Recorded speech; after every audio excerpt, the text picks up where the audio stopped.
Sejak pemilihan presiden tahun 2004 lalu, barisan jenderal selalu menjadi calon yang mengincar kursi nomor 1 di Indonesia. Perwira tinggi yang dulunya saling menjaga korsa, kini saling serang lawan politik setiap pemilihan presiden. Siapa saja para jenderal yang hingga kini masih bertempur di medan perang politik? Berikut kabarnya.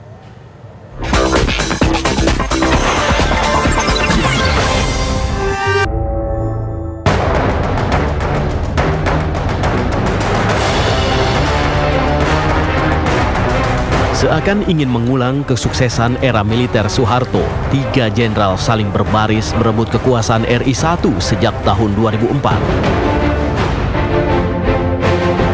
Perang bintang pun pertama kali terjadi di pemilu ini.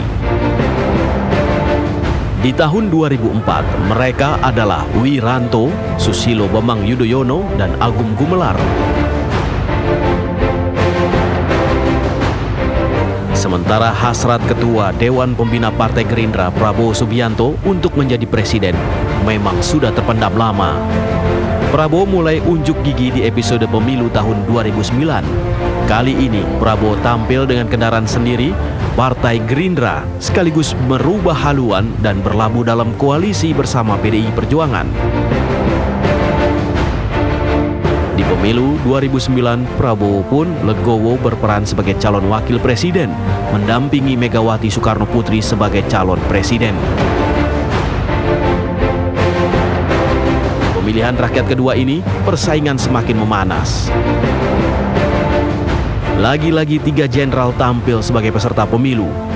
Mereka adalah Prabowo Subianto, Wiranto, dan Susilo Bambang Yudhoyono sebagai petahana. Siapa sih sebenarnya jenderal-jenderal yang mendukung itu? Itu juga menurut saya figur itu juga berpengaruh.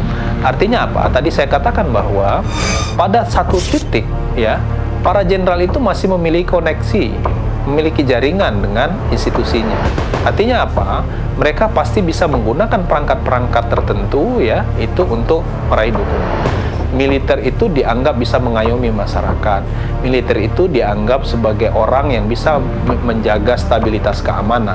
Nah, disitulah saya kira semakin banyak ya militer yang bergabung di dalam tim pemenangan calon presiden, maka potensi untuk menang, untuk mendapatkan suara dukungan dari pemilih itu lebih besar.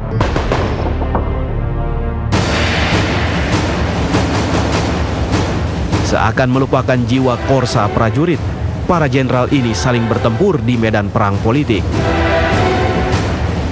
Salah satunya Prabowo Subianto, yang selalu menjadi sasaran tembak dengan dalih kerusuhan 1998. Ada 5 hal yang sering dijadikan bahan serangan lawan politik terhadap Prabowo, yaitu soal HAM, perbuatan tercela, dui kewarganegaraan, soal hutang, dan masalah istri. Prabowo pun membantah semua tuduhan tersebut. Bahkan KPU malah pernah mengklarifikasi bahwa tuduhan soal dui kewarganegaraan Prabowo adalah tidak benar.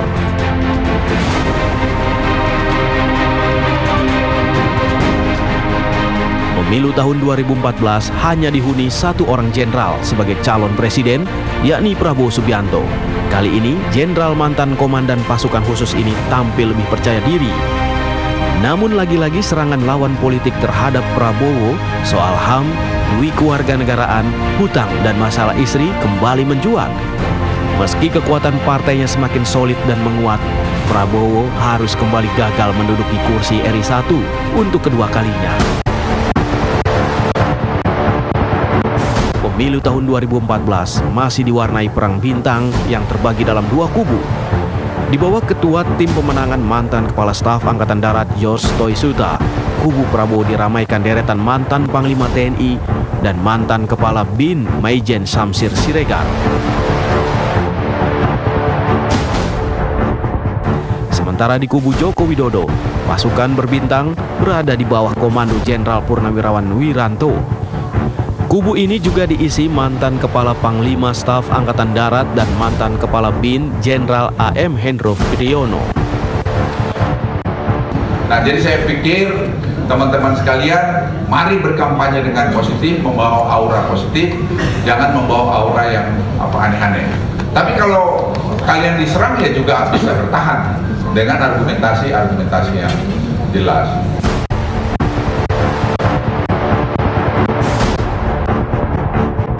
Dua kali berjuang, Prabowo gagal.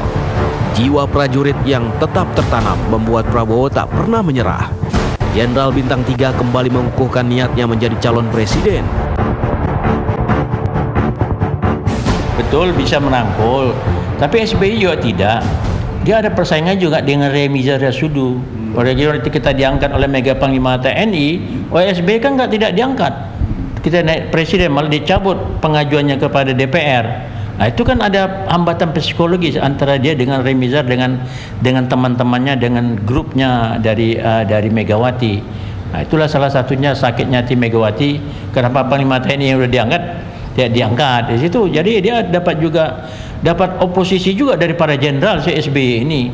Tapi tidak sekeras terhadap Prabowo yang memang sejak dinas sudah oposisi ini para jenderalnya bangsa Hendro Priyono, Luhut Panjaitan, Agung Gemelar. Nah, itu ada baper lah mereka ketika masih dinas. Kok bisa nih anak muda junior dari dia pangkatnya lebih cepat gitu. Nah, itu. Nah, sekarang ini mau tidak mau kondisional ya, karena dia membutuhkan teman. Apalagi sekarang dia dengan Mega dia masih belum juga bersenyum-senyum atau dekat dan hatinya mau saling membantu, maka dia cari kawan. Kawannya walaupun dulu itu ada merupakan orang yang tidak dekat dengan hatinya pada waktu taruna dan waktu dinas, persaingan waktu capres tahun 2009 ya toh. Jadi dalam hal ini saya kira memang Prabowo dengan ini mau tidak mau harus berkolaborasi untuk bisa memberikan dukungan pemenangan. Bukan mentor istilahnya. Kalau mentor dia harus lebih berpengalaman. Sama simbiosis mutualistis ya.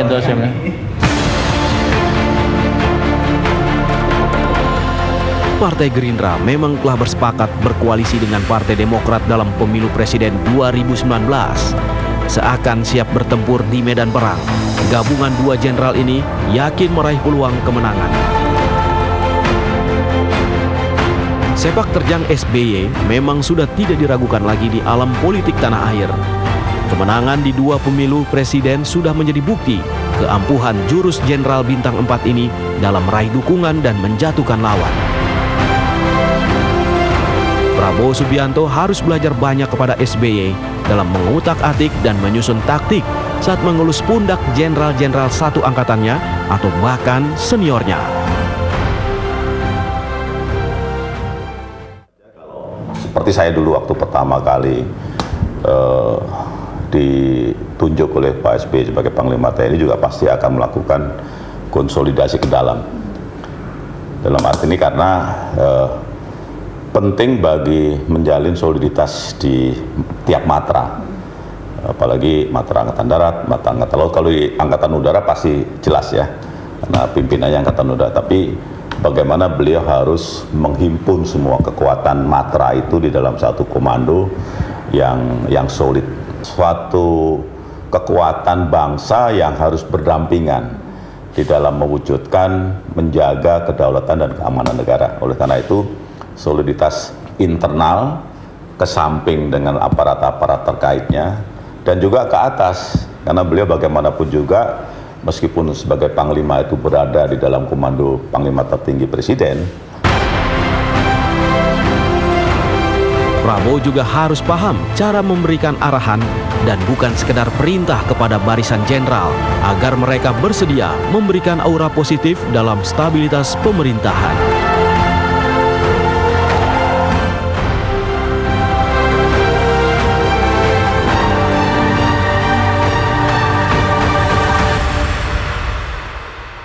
Duet jenderal rekan satu angkatan Prabowo dan Susilo Bambang Yudhoyono mulai berkolaborasi menyusun strategi perang di medan politik. Sementara di kubu lawan, PDIP juga tak mau kalah mempersiapkan prajurit perangnya dengan memamerkan para jenderal pendukung Joko Widodo.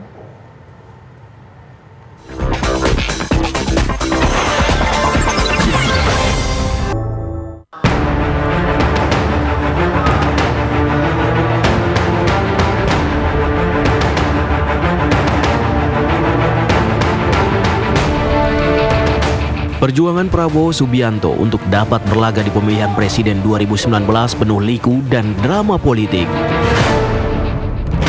Ketua Umum Partai Gerindra ini harus berjuang untuk memantapkan diri sebagai calon presiden dengan Gerindra dan partai lain sebagai pengusungnya.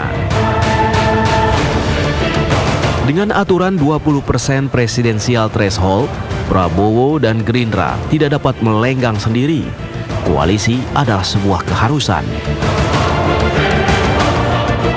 Publik mencermati bagaimana hubungan Partai Gerindra dan Partai Keadilan Sejahtera sangat harmonis di berbagai laga politik baik nasional maupun pemilihan kepala daerah. Namun arah angin politik sepertinya berhembus begitu cepat bagi PKS.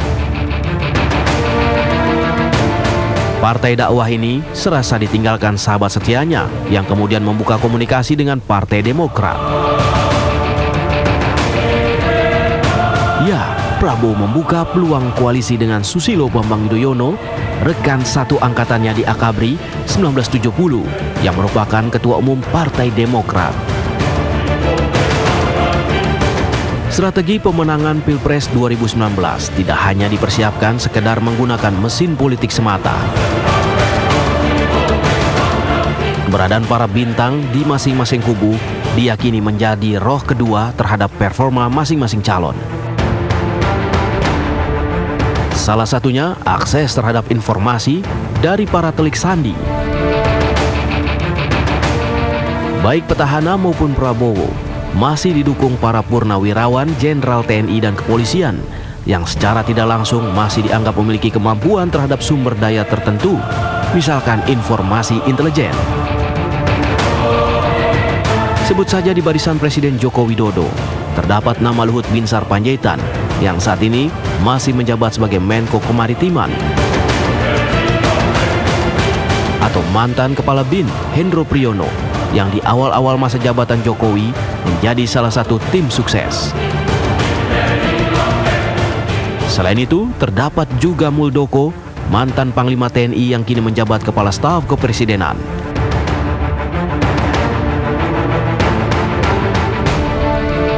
Sementara di kubu Prabowo, mantan Danjen Kopassus ini kini diperkuat Susilo Bambang Yudhoyono, pensiunan jenderal yang juga Presiden RI 2 periode. Dengan deklarasi 2 jenderal 1 angkatan ini, maka secara otomatis Prabowo turut merangkul jenderal-jenderal di belakang SBY. Mereka adalah Joko Suyanto, Sudi Silalahi, dan Laksamana Widodo AS. Salah satu 2 orang mantan Panglima TNI era SBY pun tercatat memperkuat barisan Prabowo. Saya sebagai pemimpin Partai Demokrat menyerahkan penuh kepada Pak Prabowo untuk mengambil keputusan. Yang penting rakyat memberikan dukungan yang kuat, dan yang kedua diyakini pemerintahnya akan datang bisa mengemban tugas dengan baik. Kalau ditanya apakah masih ada diskusi Pak Prabowo presiden atau tidak, kami datang dengan satu pengertian, Pak Prabowo adalah calon presiden kita.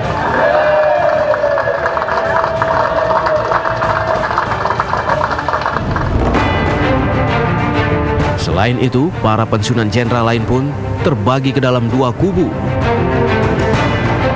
Pertarungan tak sekedar strategi partai secara kasat mata, tetapi juga strategi lain yang kerap dipakai dalam strategi pertempuran. Saya lahir dan saya masuk tentara dan saya disumpah untuk menjaga kedaulatan, kemerdekaan dan kehormatan bangsa Indonesia. Dan walaupun saya sudah pensiun, Pak Sudrajat sudah pensiun secara administratif, tapi sebagai pejuang, sebagai anak bangsa, sumpah saya belum saya lupakan. Saya harus membela kedaulatan, kehormatan, kemerdekaan, dan kemandirian bangsa Indonesia. Itu sumpah saya.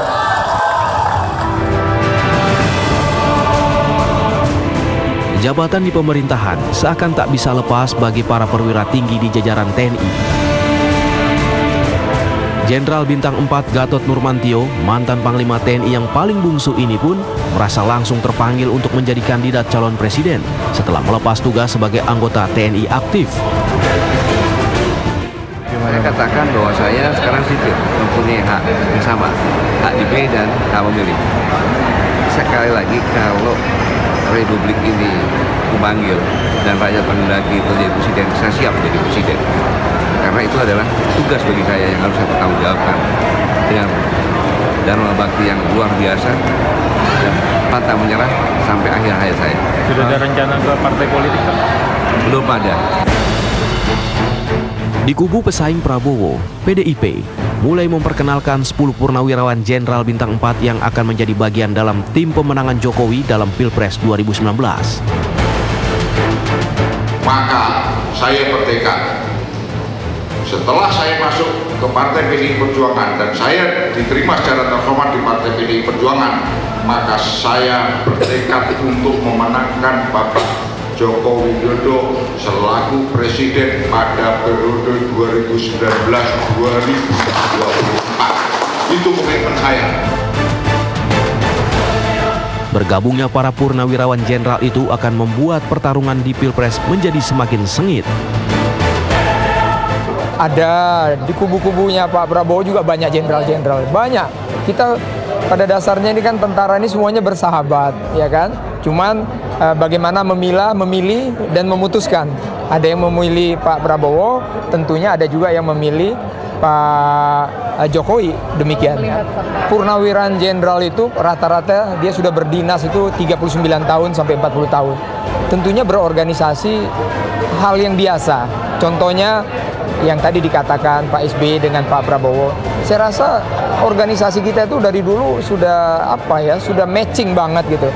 Tidak ada sulitnya bagi tentara itu untuk melanjutkan. Bahkan teori-teori tentara, strategi tentara banyak diadop oleh para ekonomi.